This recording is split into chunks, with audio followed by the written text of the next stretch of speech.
Two big bank failures are roiling the financial market, but here's why more trouble is coming. Hello, I'm Steve Forbes, and this is What's Ahead, where you get the insights you need to better navigate these turbulent times. The sudden, sensational collapse of Silicon Valley Bank, SVB, which had assets of over $200 billion, hit financial markets like an earthquake.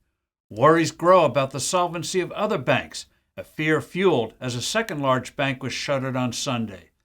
Yes, these institutions made their particular mistakes, and this will be true of other enterprises, financial and commercial, that will be failing in coming months. But there is a far larger issue here. The blame for this mess lies squarely with the Federal Reserve and other central banks. Their big blunder, suppressing interest rates for years after the financial crisis of 2008-2009. With the connivance of their finance ministries, in America's case the Treasury Department, and to the applause of too many politicians, the Fed and its fellow central bankers knocked down long-term rates by binge buying government bonds as well as mortgages, and in some cases, other assets as well. For a while, interest rates in many places went negative.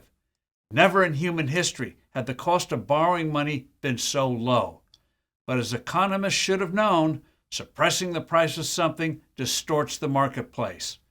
Former Treasury Secretary Larry Summers once remarked, perhaps indelicately, that there are two ways to destroy a city.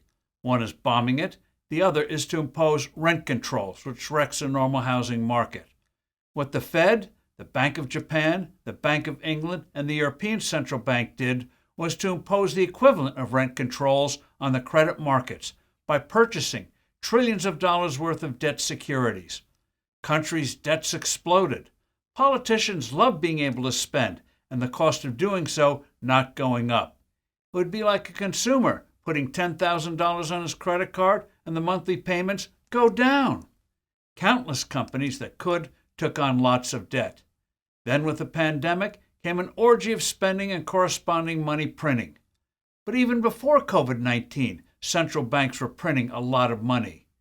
The combination of lockdowns and easy money set off a sensational and politically unpopular surge in prices. An inevitable but unanticipated escalation of inflation as central banks raising interest rates. Numerous companies borrowed more than they should have when the cost of money was ultra cheap. Some banks find themselves loaded with low-yielding loans and securities. That's why you should expect more disasters. For almost a whole generation, artificially low rates had people scrambling to get higher yields, taking on real risk. The solution is for governments to get their economies growing again, i.e., cutting tax rates, reducing regulations, curbing spending, and stabilizing the value of their currencies. All the things that the Biden administration and other governments are not doing. I'm Steve Forbes. Thanks for listening. Do send in your comments and suggestions, and I look forward to being with you soon again.